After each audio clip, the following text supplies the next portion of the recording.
So we have some time, and I wanted to kind of open up for questions. Kate, you want to tackle the first one? Depends what it is.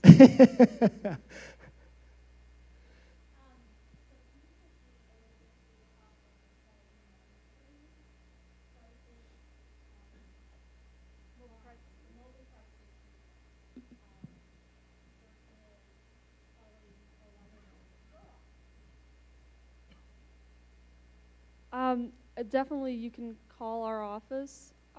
The only issue is that sometimes I'm not available, and sometimes the mentors are not available, and so that is just a backup.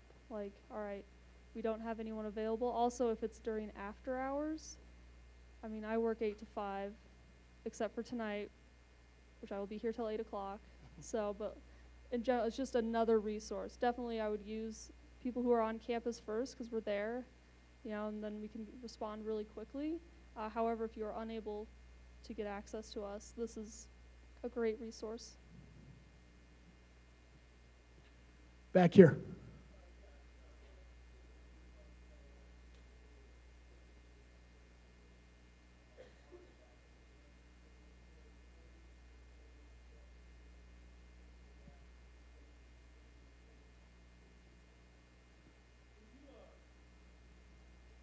Yes, I will, if I can. Let me see if I can try. The question was about mandated reporting.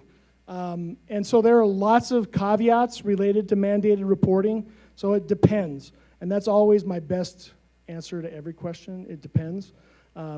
Again, if you're talking about Title IX issues, then we are mandated reporters when it comes to Title IX issues, and we want to make sure that we're getting that information to the right people. Danger to self or others is really more of an issue related to clinicians' mandated reporting and not so much faculty and staff.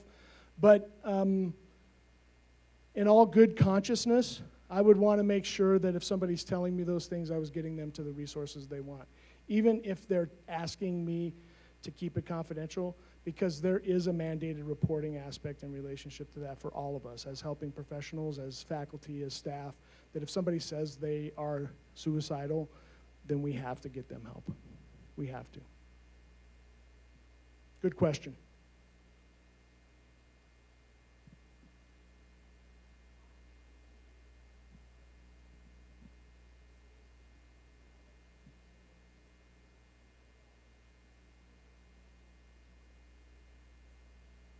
Good question. So again, the question was, how long does it take for the turnaround time on SOC reporting, which is a student of concern reporting, and do we let people know that reported what the outcome of that is? Kate, do you want to answer that one? Sure. Depending on what the student of concern report is on, the student of concern committee meets once a week, Thursday mornings. And so if it is involving behavioral issues, sometimes drug and alcohol, sometimes that can be a week. Obviously, if it'll be responded to in a week.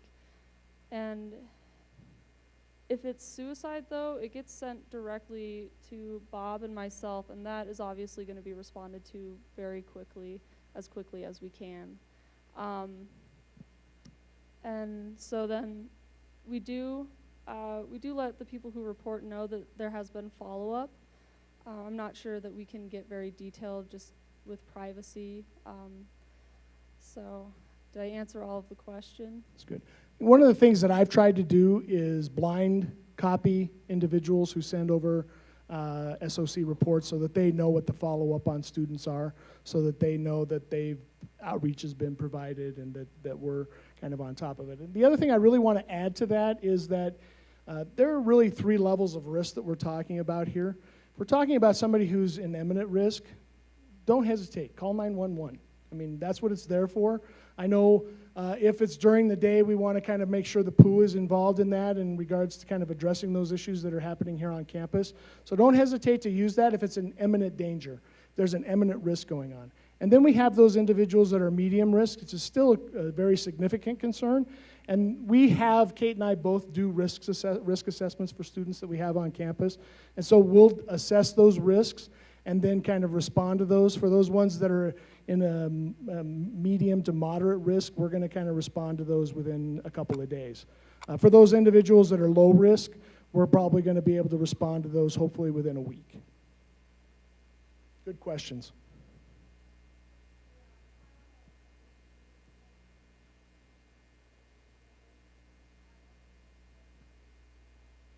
The question again was, do the students know who filed the student of concern report form? No. I don't let students know that. And when they ask me specifically, in fact, there was one that came up today that the student asked me, and I said, well, you just have people here on campus who are concerned about you. And that's kind of, I leave it at that general term. And again, I think it shows that level of support so that your anonymity as individuals is protected as well.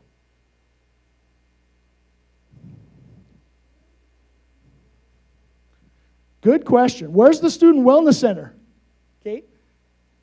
The Student Wellness Center is located just north of the tennis courts. If you go past the tennis courts, cross over Orchard, and then you keep going back to the back of the building. You loop around. There's some signs. Do you guys remember where the student health clinic used to be? We blew out that wall, and so we now occupy that whole space.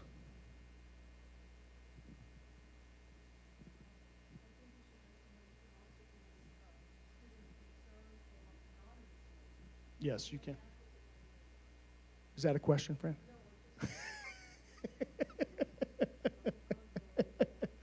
So the question is there a way to report anonymously on the student of concern form? Yes, there is. There is an anonymous button that you can check if you don't want to be identified. Good point, Fran.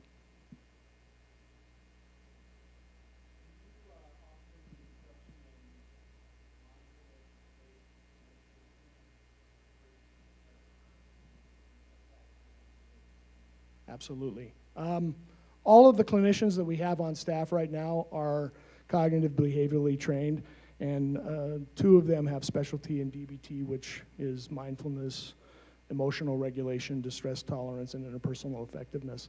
And so it's something that I'm looking for when I interview individuals that are doing that. And I practice it as a part of every aspect that I do. If you guys want a really good resource as far as mindfulness, Anderson Cooper did a great 60-minute expose on what mindfulness is, and you can Google search that, mindfulness, Anderson Cooper, and 60 minutes, and you'll get a 15-minute clip that kind of outlines what mindfulness is all about. Good question. Let me see if I can paraphrase all that. And I think the question is, how do we maintain students' privileged information, especially when it comes to medical information? And what we're really kind of talking about are HIPAA rules and regulations that kind of apply to what we do as clinicians, that information is kept confidential.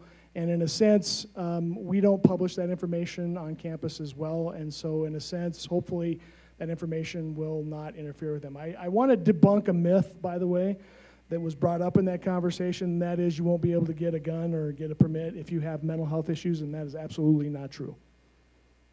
You cannot be denied a permit to own a gun because you have mental health issues. Now, there are levels of that you have to be aware of, but you're not going to be denied just for having a general mental health issue. And I think that some of those myths exist in relationship to getting into services, getting into armed forces, and those types of things that really isn't there. As long as you are fully disclosing those things, they actually have accommodations within the armed services that give you the ability to do that too. Good questions. I think we're about ready to have time. Kate and I will be here if you guys have any other questions. But please feel free to visit the tables that we have. We have bunches of information out there. And also we have those sign-up sheets for the ASSIST training, BSIT training, and BSAT training. And Kate and I are both very open to coming into your classrooms and doing that. Thank you so much. And yes, you guys can clap.